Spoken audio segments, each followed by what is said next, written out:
Good morning. It's time for the show. That is, of course, the College Financial Health Show with Matt Hendricks and Gary Stocker. It's also December 10th, 2024. Welcome back, or to those of you joining us as a first-time viewer, thanks for joining us. So Matt and I have reviewed the financial health and viability of 52 private colleges since we started the show back in early August of this year. Some have shown to be financially strong. Some have opportunities to turn around a tough business situation, and too many find themselves potentially watching their last dollars circling their financial drain. We're going to do a different show today. There's a product we want to focus on for today's show. The product is called the College Financial Health Strategic Compass. The name is new. The visualization tool we're going to show you is not. 3 weeks ago, we did a cursory review of Bethany College, the one in West Virginia. And today, Matt has created a custom strategic compass dashboard for Bethany. He's going to step you through the data and the visualizations and show how similar dashboards could be used for really any private college or university in the country. For those joining us live, feel free to use the comment section. I'll monitor that as Matt goes on. Hi, my name is Gary Stocker, founder of College Viability. And I'm Matt Hendricks. Okay, so as Gary mentioned, we're going to talk about Bethany College today. I'm going to be really careful. I mean, we have a lot of detailed data I'm going to show you. And it's tempting to draw conclusions about, what the administration's done, what they haven't done. But I can't see all that, of course. So I want to be really honest about that. And some of my data is lagging a little bit. So it's quite possible that some of the policy options that I'm going to offer up for them, which are several, they may have tried these, they may not have been viable, and so on. But the point of this whole discussion is that the tool I'm going to show you gives you sort of clearly gives you a path to get back to sustainability, I think, right? And it's actually, when I was doing the prep for this, it's a little bit more optimistic than I expected. So I'll show you some of that, several policies that they may not have tried that they can try, and some support for those policies if they haven't even. So there's probably some stuff they haven't thought about that I'm going to be able to bring up. All right, so before I get into the strategic compass, let's do a quick review of the financials from our previous show for Bethany College. And so I'll share that, and then show you why you need this more detailed tool, the strategic compass, to dig deep and really think strategically about policy. All right, so this is Bethany College in West Virginia. Their net income margin, as we mentioned last time, they've had many, many years, since at least, several years, only 1 year, I think, positive, 2018. Bunch of years with negative net income. Again, that's just code for profit for a nonprofit, right? Negative profits every year and really big ones. And remember, this red series here is a set of 9 colleges that have closed. And so they're always negative, but notice how Bethany is just far worse even than the closed set, which is remarkable. My conclusion last time, and still stands, is that this school probably would be closed right now had it not been for some very generous government support. One from the Attorney General, which has allowed the school to borrow over $21 million in restricted endowment funds. My understanding is that's not universal across all states. Some states, the Attorney General is just not going to allow that. Whereas it appears they have a very supportive Attorney General in West Virginia, which is great for Bethany. But there could be a debate about whether that is good in general. Perhaps you protect that restricted money and make sure that it goes to more viable institutions. That's the alternative, I guess. But I'm not going to get in that debate right now. Another thing is that all of their debt is held by the U.S. Department of Agriculture. Again, those are probably loans that wouldn't be issued by a private bank. They're just really risky, in my view. And they're being sort of propped up again by a public entity giving them these loans. So that's my conclusion again, is that they probably wouldn't exist right now without the support of both the AG and the USDA. Okay, so let me talk a little bit about the runway here. So the question is, how long can this school survive with their current trajectory? So this loss right here is negative 20%, but in dollar terms, it's about $5 million. Hey, Matt, I need to jump in there. Are you showing us the visualization? We're seeing your notes for the presentation. Oh my gosh, sorry. Yeah, let me switch to the right screen. I'm gonna Yeah, stop share and then share I the right figured that screen. was the Oh, case. I'm sorry. Yeah, share. Wrong screen. Okay. Yeah, sorry about that. Can you see it now? Yeah. Okay, sorry. Yeah, so the what I was pointing at before you could see it was this loss right here is a negative 20% net income margin. It turns out in dollar values that if you look at their audit, it's about a $4 million loss, but really their audit is probably not correct in that their interest from their borrowed money from their endowment is not included in operating expenses, which I think it should be. So really it's like a $5 million deficit that they need to close. And you think about, okay, so I was just trying to get a sense of the runway for this school. If they continue to lose $5 million going forward every year, which hopefully they do not, but if they did do that, and the Attorney General allowed them to continue to borrow from their endowment funds and just take all of it, which is, again, I'm not sure the Attorney General will allow that, but perhaps. Their runway is about 5 years, and you get to that basically because their endowment's 50 million, 20 million of that, 21 million of that or so is already gone, right? I think, right? The school's taken it out of there and spent it on operations, so it's not like cash sitting around anymore. It just exists on paper. Another 5.5 million or so of that is in a trust, right? I don't think they can touch that money at all. The Attorney General is not going to have access to that or anything like that or give them access. So really, they're left with about 25 million or so. And again, that gives them about 5 year runway if the Attorney General allows them to continue to extract all this money and write themselves loans from their restricted endowment funds. So that's sort of what they're looking at with the status quo, looking at maybe a 5 year runway with some big assumptions there about whether the AG is going to let them proceed with that. And so, again, we talked about last time they have a going concern on their audit for good reason, these big losses. They're basically sustaining themselves with borrowing from the endowment. None of that's sustainable from over 5 years, can't continue to do that. All right. So the question is, how can they right the ship? And that's where the strategic compass comes in. So I'll start. I'll show you one thing here before I go into the strategic compass. You can also see this on the strategic compass. But the first question is, what is it? Is it a revenue side issue or is it an expense side issue? It's got to be one or the other or both, right? So let me show you the expenses and revenues on the same graph here. So this top graph is their percentage change in total operating revenue since 2016 and total change in operating expenses on this graph since 2016. And again, Matt, And so my conclusion, if you would please point out the red line again one more time. yeah, again, the red line is closed schools, right? So these are the set that just didn't make it, right? And you can see the closed schools. I have to hand it to them. They're very aggressive cutting costs, right? They cut their costs by about 13%. The median school did, but it just wasn't enough. The revenues fell by 17%. Okay. So one of the things I'm basically going to argue is that Bethany should be acting more like this red line on the cost side. And there's some strategies on the revenue side that they may be already implementing. And I think they need to continue that and make it clear to everybody what's happened, why their revenue fell, and how they're fixing it. So anyway, the key here is that the blue line is Bethany. The revenues are down 9% since 2016. Of course, not good. But making things worse is that their operating expenses are up 6%. Okay. So again, that's not ideal. If your revenues are falling, you should be cutting your costs. So really, my view here is that they have both a revenue and expense side issue. And the nice thing about having an expense side issue is that you can fix that fast, usually, right? Whereas revenue side issues can take 4 to 5 years, as Gary and I have talked about many, many times. It's just a really slow dynamic process to change net tuition revenue. You need really to get to a new steady state, which can take 4 years or longer.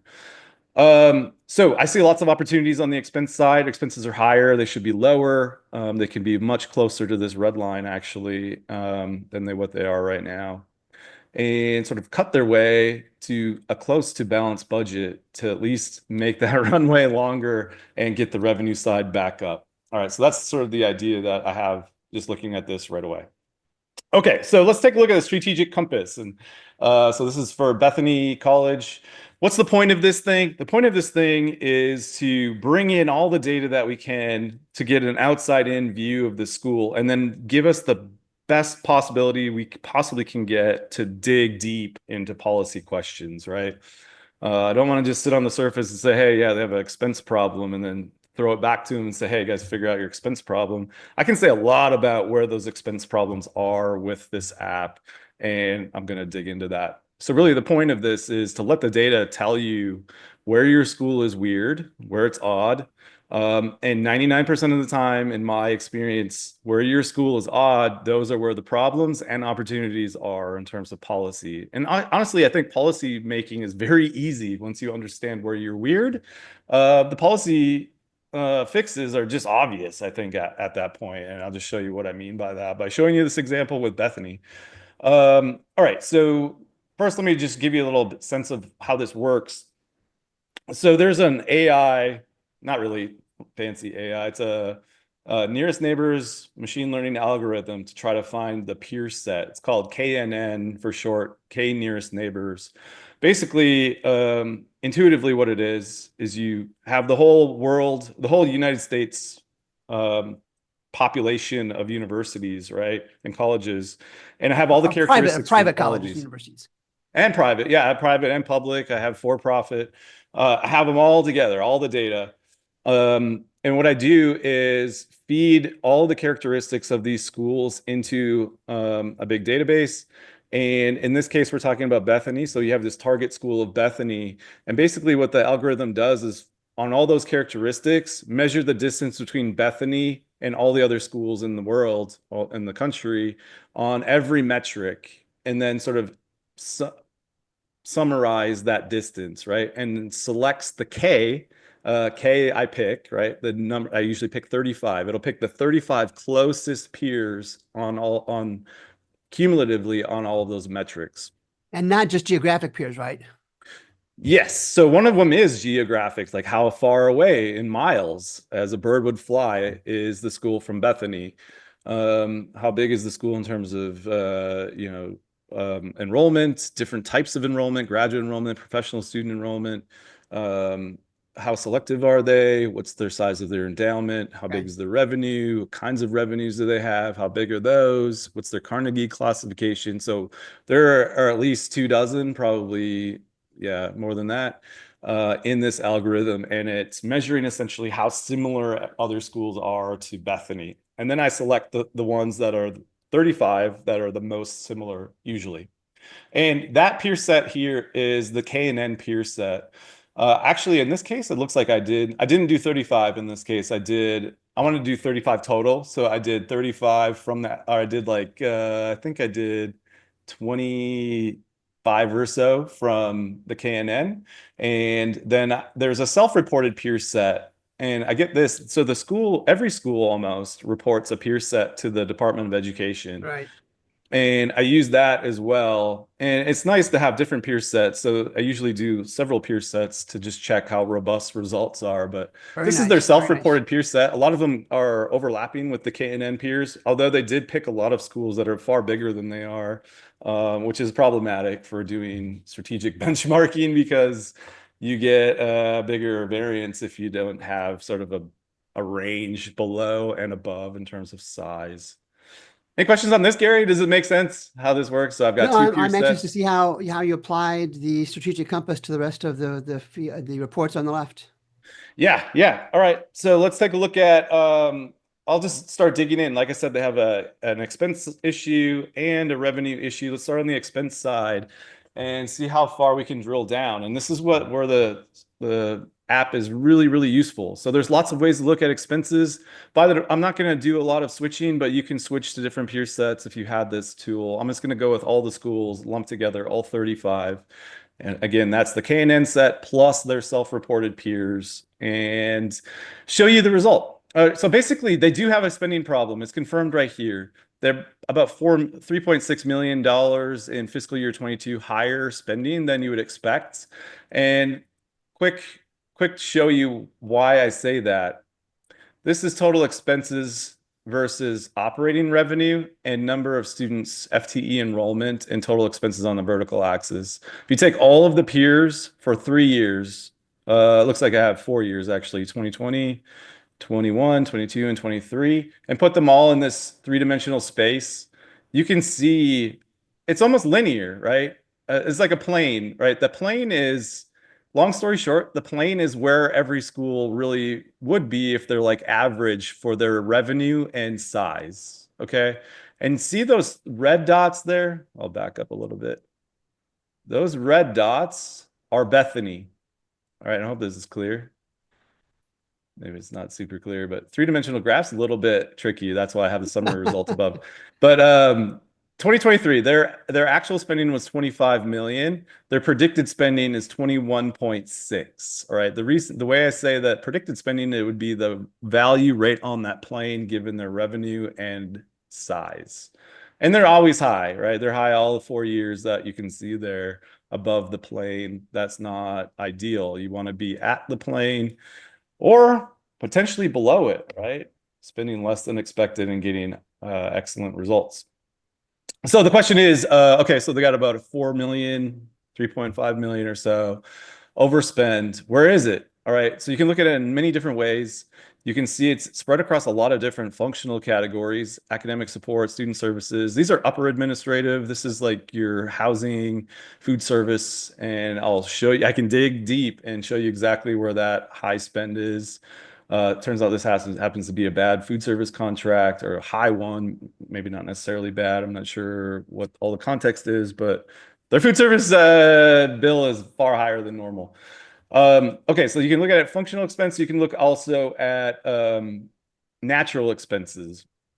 So again, you have the same difference here, but you're looking at it a different way. So right away, I can see it's not really staffing that's causing their high spending, right? Their benefit spend and salary and wage spend is actually right about normal for their size and revenue. Although I think there are some things they can do to optimize, which I'll show you. Their high spending is really this category, right? And this is all reported from iPad, so it's operation and maintenance of plant. Whoever submitted this, actually, this is not correct. What they did is put 12.3 million here and 0 on other. I double checked this with their audit and I can show you, but I want to save a little bit of time. Their spending on operation and maintenance of plant is actually about normal at 2.3 million. What's not normal is there's about $10 million here in all other natural classification. Turns out it's almost all in service. I could actually show you on their functional expense. Maybe I won't spend the time to do that, but it's almost all probably in contractor spend. All right, it's like $10 million compared to expected value of 10.6. So almost all of the overspend appears to be in contractors. All right. So that will be a key clue. So we're starting to dig into where the spending is abnormal. And again, that will lend policy options to us. A couple other things to check. Their insurance contract is not ideal. It's about double what's normal. This is from the 990s. They got $600,000 insurance policy versus normal for their size and revenue is about 300K. So again, something to check there. Another 100K extra on advertising and promotion. Again, something to check. All of these are policy options, right? Double check your insurance policy. Yeah. Do you have the right coverages? Are they just too expensive? Do you need to shop around? Lots of things to check. That's 300K potentially. And even on the other side, Matt, on that one, information technology, they tend to be under investing in IT. Yep. So again, another thing to check here. Although I would be reluctant to spend more money if I were them, they got to try to they have this really short runway and they got to extend it and get back to a balanced budget as fast as possible, right? But yeah, something to check. IT spend is lower than normal. Again, there's policy questions there. Are we doing the right thing on the IT side? Do we have in-house IT rather than like an external provider that typically will be better and potentially more efficient? Those are all questions that it's the job of the administrators to figure out. I can only show you so much, right? But I can direct you to the right spot. That's really the point here, to be efficient and smart about policy. Okay, so that's that. So on the expenditure side, we can continue to drill deeper. All right. And so I'll show you a little bit first on the staffing side, although I don't think there's a lot of savings here. as I already showed you. The number of staff they have overall is about right. They have 98 full-time non-instructional staff. Again, with that same regression analysis with the 3D plot I showed you, the expected value is 96. So they're like right on where you would expect them to be for full-time staff. Although they do have some odd areas, like this one, they have 6 extra people here. These are likely teacher's assistants. All right, so I would double check that if I were them. Check SOC code 25.2, 25.3, 25.9. You might have 6 extra folks here. And that turns out to be about $380,000. So you might want to look at that. Okay. Another thing, $160,000 average salary for the management staff. That's very, very high compared to normal. Average for other schools is 110K, but they're low on numbers. So it's really odd here. Again, Yeah, weird things, policy questions. Do we have the right number of management staff? And they probably don't. They're probably low, and their pay is high. So there's something interesting. to check there. There was another one, service staff. This is either is a lot of groups in here, right? There's 31, 33, 35, 37, 39. These are all BLS, Bureau of Labor Statistics, occupation codes. They have 4 extra folks here. I would dig into that. It's security, it's grounds crew, it's healthcare providers, it's food service staff, potentially childcare workers, I believe. So look at all of these. You can just go straight to your HR office and get the file, right? And figure out where all these folks are, and then ask simple questions. Do we need all these folks, right? Does it make sense? Another one here, this is maintenance staff mostly. They got about double the number of maintenance staff, about 110K extra spend there. But honestly, there's not a lot of savings here, right? Maybe like 300K or so if you Yeah. optimize this, but everything's going to add up at the end. Let me show you the full-time faculty side. Come on. There we go. Again, the faculty numbers look about right overall. They have 42 full-time faculty. That's exactly where you'd expect them to be. Average salary is about right. Although there's some quirky things, and this is where they can save money. They have 13 full professors and 14 associate professors. Those are far higher than normal. You've got 3 higher than normal associates and 2 higher than normal full. And they don't have any like contract faculty down here. So one policy option, really obvious, right? You can consider a faculty buyout, right? Buy out some of your more expensive faculty and replace them with assistants, or replace them with contract faculty, right? That will save Could the you a little bit of faculty money. changes, could the faculty differences be associated with the different types of majors they offer, different kind of programs they offer? It shouldn't be. It's possible, but really the rank should be independent of the field of study. But I think, that may be not entirely true for some sort of professional degrees where you might have like Okay. practitioners come in, but generally the ranks are going to be the same across departments. So there may be like 3 or 400K to save here if you do a buyout and then buy your younger or cheaper faculty. Like I would recommend that even if they weren't in financial distress, just because you don't want to all of a sudden retire all your senior faculty and have Yeah. very few senior faculty left, right? It's not ideal to have that. Another thing to check here is it looks like they have serious salary compression where the associates make about the same as full. That's really common in schools that have financial problems because they just don't give raises, right? That's not good for morale. It's terrible, actually. And again, they can probably write this. What looks like what needs to happen here is the full profs need a higher salary and the associates need a slightly lower salary on average. But again, I have to dig in closer to in the data. Looks like their starting salaries are quite low. So all of this can be tweaked, and really it's not definitive here, right? But you want to get in and use the institutional data, dig deeper on all of this stuff. This just kind of gives you the idea of where to focus. Looks like, yeah, salary compression, potential issue with the distribution of faculty. Yeah. And again, Matt, for those, while you switch screens, for those saying, well, we're different, we're unique, you're looking at comparisons to a statistically and self-chosen set of peers. Yeah. It's difficult to say that doesn't apply to us because it is a statistical comparison, not just some random numbers coming up. Yeah, I mean, you can see here on the 3D plot, like all these schools will say they're unique, but look at they all have basically the same makeup of faculty for their operating revenue and students. They're on like a linear plane here. So yeah, the data will tell you, yeah, okay, you're unique, but everybody gets staffed really the same way. Okay, part-time staff. There could be an opportunity here as well, if I remember right. Yeah, they're overall. Right. They're low on instructional part-time faculty. 12, they're missing about 12 folks there. So there might be an opportunity here to swap some of those senior faculty positions out for part-time faculty.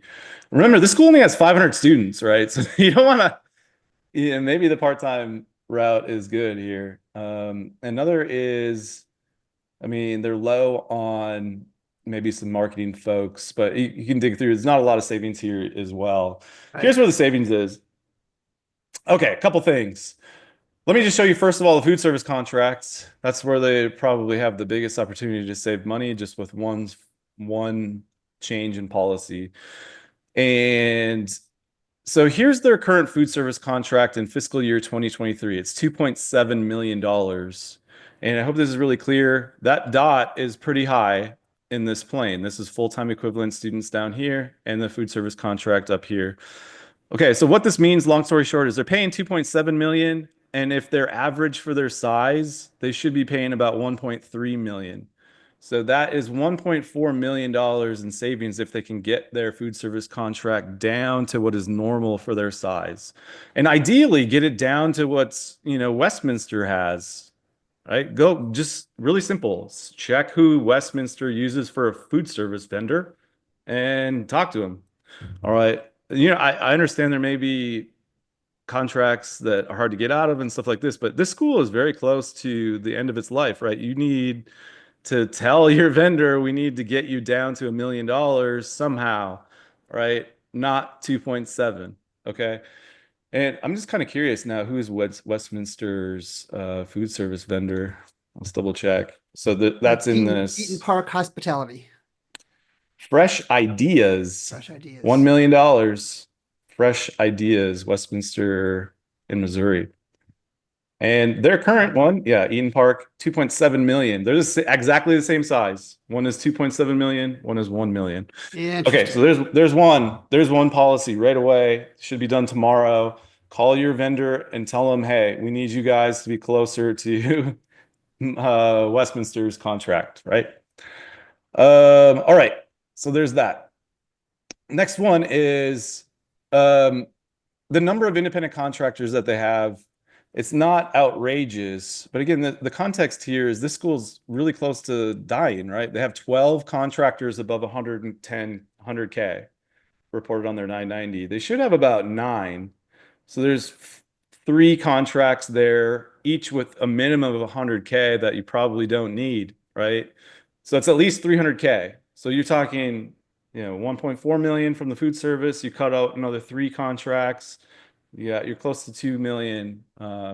That's per year. That's per year. Yeah, per year, and probably not affecting your mission at all. All right.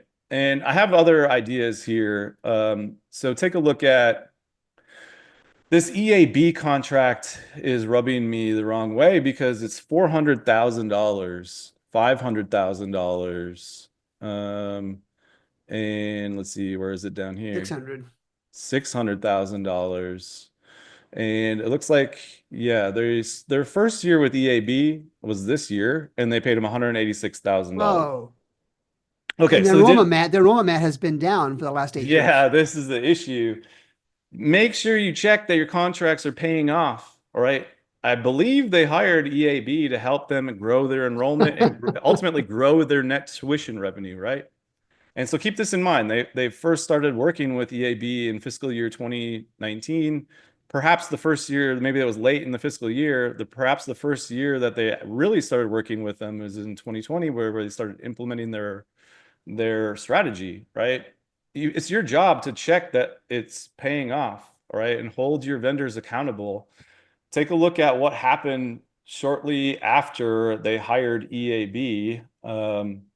Let me just show you the one that first blush here, what the issue is, I think. Okay, see what happened here with their net price. So again, this is the price that they're charging to a student with a family income of 110K or so. And this is the price before EAB got involved. It's pretty normal, actually a little bit low, all right, compared to their peer set. And then look what they did in fiscal year 2019 or 2020. They reduced the price all the way down to Hmm. $6,400 from 22,000. So either this is a massive problem with the data reporting, or they really, really reduced their net price more than I have ever seen, going from 22,000 down to 6,000. Let's So if double the check. data is correct, they were essentially giving away the store to try and Yeah, get they did. students in the And door. it's probably correct because here's 75K. They did the same thing. Yeah. Here's another family income, exactly the same thing. Yeah. Yeah. Here's another family income, same thing. The chances of this being a data problem is almost zero. Okay, so, and it's multiple years where it's low. Yeah. So I believe their problem is really simple to explain here. What they basically did was give away the farm in 2020, coincidentally at the same time that EAB kind of came online. So I suspect they got some bad advice to reduce their net price, and they did it. They did it, and they did it in a huge way. And the problem is they more than slashed their price in half, right? And their revenue is going to fall because take a look at their FTE enrollment also decreases at the same time Same that they time. did Yeah. that. And let's take a look at their freshman class, first time students. So from 2019 to 2020, they get a slight bump in freshman class. You're Yeah. talking But they 10 gave away students. the store to get those students in the door. Yeah, basically gave away all the revenue to get 10 students. And at the end of the day, what really matters though is their net tuition revenues. Take a look at that. Net tuition and fee revenue. And you can see Oh my. this is where they did it. Boom. They lose 5.7 to 4.1. They basically lost $1.6 million in 1 year because of that change in price. And they held, so the problem I have is it's okay to make mistakes, right? But it's probably not okay. I would say it's not okay to continue to do the same thing for multiple Yeah. years. Um, and it's not a good look. Because clearly it was a bad idea, right? And they should have known that right away in fiscal year 2021, or even during fiscal year 2020. It was a bad idea Right. to do this. Don't continue to do it. All right, go back and fix it. And it looks like they've slowly come to that realization here. So 2021, they held it there. 22, they started to increase it, but now it looks like they're being aggressive and getting back to a normal price. That should have happened way faster, in my opinion. But again, I'm not there. I don't know what's all happening with them, but ideally, you would have the strategic compass. You can see this right away and diagnose the problem and fix it. Honestly, a similar thing happened at a school I was working at, University of Tulsa. EAB was very against us increasing our net price. And I argued that our net price was very, very low and that we could increase it without losing any students. And they argued against that, and they ultimately did increase it and increase students at the same time. So take a And look Matt, here. as you've said many times before, that's reinforced, and you mentioned this earlier in the show. This is a 4 to 5 year problem because those students that started in 2021, 2022, maybe not so much 2023, they're with Bethany for 4 years. Yeah, unless you're This going to doesn't go increase the away price overnight. on existing students, which like never happens. Yeah, you're stuck with that. You're stuck with a freshman class for 4 years that pays about a third of what their other Yeah. classes were Yeah. paying. Yeah, it's tough. Okay, so here's the thing. Like they could have done a quick experiment here in 2021, just brought this thing right back up, right? And that's what I argue for. Test things. They could bring this back up and just check, are we going to lose our students when we bring this back to normal? Yeah. And I suspect no, right? When they're increasing the price here, let's take a look at their FTE enrollment. Because they're still And below the peer group, even if they bring that price yeah, up to that's the mention things. thing. That was my argument against EAB at my old school. Is like when you're already the cheapest school, it does not matter if you reduce it even more. The decision is still the same. You're going to go to the University of Tulsa because they're the cheapest. Doesn't matter if they're cheapest by 10,000 or cheapest by 20,000 generally.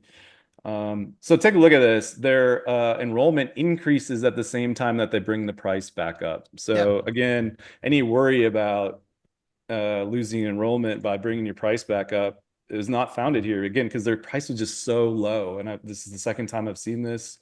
It was my own school and then now this one. So yeah, that appears to me to be the main issue on the revenue side.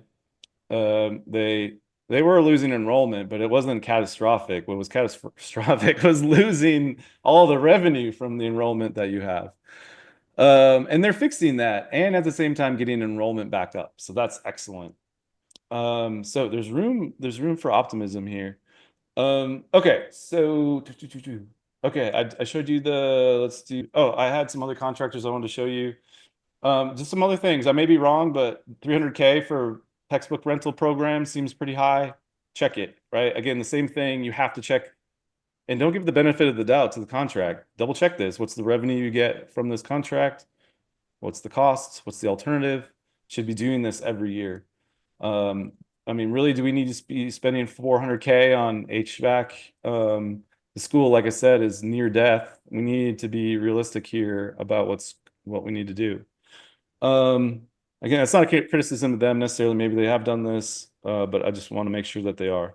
The point is, this is what the data shows. Yeah. And the tool lets colleges, this was customized for Bethany College. The tool lets colleges look at this in a way they've never had the chance to look at it before in an easy visualization format. Mm-hmm. Yeah, and so let's give them some credit. The freshman class, I believe, is the biggest they've had in a very long time. First, it might be the record. Let me double check this. Yeah, this freshman class is excellent. They need to do this 4 years in a row. They need 240 students 4 years in a row, right, Gary? Yep. And yeah, don't mistake this for total enrollment. This is just one class, right? You need to do this 4 times in a row to get back to, your old enrollment. All right, let's take a look at the funnel. Although they're doing things well here, I am disappointed. And so 2020 is that inflection point where the freshman class starts going up. And the main reason their freshman class is getting bigger is they've got a surge in applications, 131% increase in applications from 2020 to 2023. That's amazing. So we can learn something from this school. Everybody does some things right, right? And like they're definitely doing the application side right. Here's a problem I have though. Why are we being selective? They used to admit everybody, 95% plus. Now they're only admitting 65%. That is not jiving with the facts on the ground here. Again, this school is near death. We should be admitting 95% plus still today, right now. So that's something that's a really simple thing to fix, right? So again, I'd be asking that if I worked there, why are we being selective at all? We shouldn't be. Yeah. Admit everybody and then, get as big a freshman class as you can. What are we doing? Because it's not like the graduation rates are stellar. It's No, just at the bottom. this is ridiculous. All right. Do you want to die and be selective or be less selective and survive? It's a really easy decision. Percent admitted. Okay. Their yield rate is awful. All right. And not a shock. This is a school that's struggling, but I think they can overcome it, right? If they just admit everybody, doesn't matter if the yield rate is still 10. And I'll show you why I say that here in a second. They're doing a good job getting their transfers up, although it's still low. They're still missing about 30 transfers. Some easy stuff to do there that we talked about in the past. Make sure that they have articulation agreements with every 2-year college that's even remotely close to them. Just get them all on the books, make it really easy to transfer. And yeah, there you go. Let me show you what I think they need to do. Even though they're growing, they're still not projected to get back to where they were in 2015 in terms of undergraduate enrollment. And the big reason is, again, their admission rate is not near where it needs to be. It needs to go back to where they were in 2021, 2019, 2018, and 2020. It needs to be about 94%. And take a look. Did you see that? I just moved this policy lever. If they admit 94% and just do everything else the same, even have that terrible yield rate, everything will be fine. Not right away, right, Gary? How long does it take? 4 years.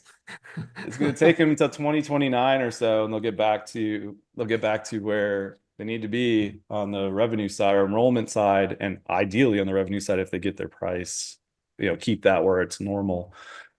Another thing that's good about this school, and I really like to learn about what they've done, is their international enrollment has surged. That's excellent because they tend to pay full price, right, Gary? Yeah. So that is excellent. not sure what they did there, but I think a lot of schools could learn from that. So they're doing some things well. There's a lot of room for optimism here for sure. But again, the runway is small, so we can't have any mistakes going forward. And I think it's a big mistake to have the admit rate where it is. Yeah. Yeah. Okay. Enrollment projections, I showed you that. Market share. Okay, last thing I want to show you is there may be something wrong with their recruiting strategy. Let me show you their change in freshman market share during this time that they've been growing. So what I'm looking at here is the number of, so I'm looking at freshman market share. I'm looking at the number of freshmen they get from a state relative to the number of freshmen total that come out of that state and go anywhere, all right? And what you want is positive numbers here. That means that you're getting a higher percentage of students from a state. Your market share is growing, basically, if you understand what market share means. So their market share is growing in Ohio. It's growing in West Virginia quite a bit, which is great. Growing in Florida, growing slightly down in Maryland. But there's a problem potentially with Pennsylvania. And let me just pull up Pennsylvania here. Pennsylvania, by the way, let me just show you on the map first. They should be getting a lot of students from Pennsylvania. Okay. The reason is Bethany College is right here, and Pittsburgh is here. Okay. So they have another school that we can compare them to that's Wheeling, also in West Virginia, and they should be getting a lot from Pittsburgh as well, right? So we should have this funnel of students coming from here, and these two schools should look similar in terms of their market share, or at least have similar trends, but they don't. All right, and that's the thing. And this is why I think we need a policy sit down here. Let me show you Pennsylvania and compare Huh. Bethany to Wheeling. Yeah, Gary already sees it. So they Yeah. used to get, for every 10,000 students coming out of Pennsylvania, they used to enroll eight about, right? Now they enroll two. All right. That's not ideal. All right. Yeah. Right. Right. Um, So it's nothing to do with demographics. They're just getting fewer of the kids that come out of Pennsylvania. Okay. I mean, maybe that's too strong. Could be something to do with demographics, but I mean, they're losing market share. So that's troubling. And the thing that's really troubling about it is they used to be far better in Pennsylvania than Wheeling College. Well, Wheeling's just basically doing its thing, still enrolling the same amount as they always have. Yet Bethany's lost huge amounts of market share in West Virginia. Or not in West Virginia, in Pennsylvania. So Pennsylvania. here's the Yeah. thing. The data says this. We're not doing well in Pennsylvania compared to what we probably should be. Sit down and figure it out. Is there something, I mean, it could be something really simple. Maybe we're not, I don't know. Maybe some of the enrollment people are being split across states, right? Maybe your least effective person is working in Pennsylvania. That's not ideal. You should split it up so that don't put all your eggs in one basket. Really simple things. Make sure you're using the same strategies in Pennsylvania as you are in the other states, and this should sort its way out. It should go back up, right? Ideally. Yeah. But again, it could be some low-hanging fruit there for them to check out. Okay, that's it for me on there's a lot more on the dashboard, but of course Absolutely. we don't Yeah. have enough time. But let me just summarize it up. So my thought when I was going into this, I thought this school was definitely going to die, but I don't think that. Now I think they have a chance because they have some positive things going on. International enrollment, they have bigger freshman class. They appear to have figured out the price problem, although it took very long. Shouldn't have taken that long. Um, and they have all these strategies they could do on the expense side. So you got the option for a faculty buyout. You have some staffing areas that are high. You have some serious potential savings on the contractor side. They used to only have five contractors over 100K. Now they have 12. So again, this is a school that's near death. I would say, in econ, we're always like, okay, compare marginal benefit to marginal cost. I would even go further than that in their case. Let's say, can we survive by just canceling this contract? Yeah. If we cancel Yeah. this contract, can we continue to do our thing? And if the answer is yes, probably cancel it, right? So they may have already done that. They canceled the EAB contract, by the way. So I wonder why, be on the Matt. right track there. Um, but there probably are many others to cancel. All right, I'd call up your food vendor tomorrow and say, hey, we can't be doing $2.7 million for 500 students. Like, come Yeah. on. Yeah. Either we're going to just drop out of this deal and you can sue us, or you're gonna work with us on price, right? Maybe it's more complicated than that, but you got to level with your vendors here. This school, like I said, the runway is very short. Keep bringing the net price back up. International strategy is great. Again, check that strategy in Pennsylvania. I don't like it at all. They should be at least They should be growing their market share in Pennsylvania, not losing it. It's a really important market for them. So I'm an optimist all the time. I think they can survive if they do all of these things. But again, there's no room for mistake. They got to do it now. All right. And they can't afford to Yeah. do these mistakes for multiple years. That's just not going to happen. Yeah. They won't survive that going forward. All right. I'm going to stop sharing then. Or maybe I'll stop sharing. I'll share Yeah, go ahead and back. stop sharing because those watching live and those watching the recording viewing that will be out later today on December 10th, you saw really just a fraction of the data and the policy levers that Matt talks about used for Bethany College. And again, this is the West Virginia version, not the Kansas version. And imagine if you had access to this kind of data for your college. And again, there are colleges doing well that can use this to do even better. If you're looking at consolidating, maybe some mergers, maybe you want to use this kind of tool to look at how you could make colleges you're thinking about merging with stronger, to even enhance the merger opportunities.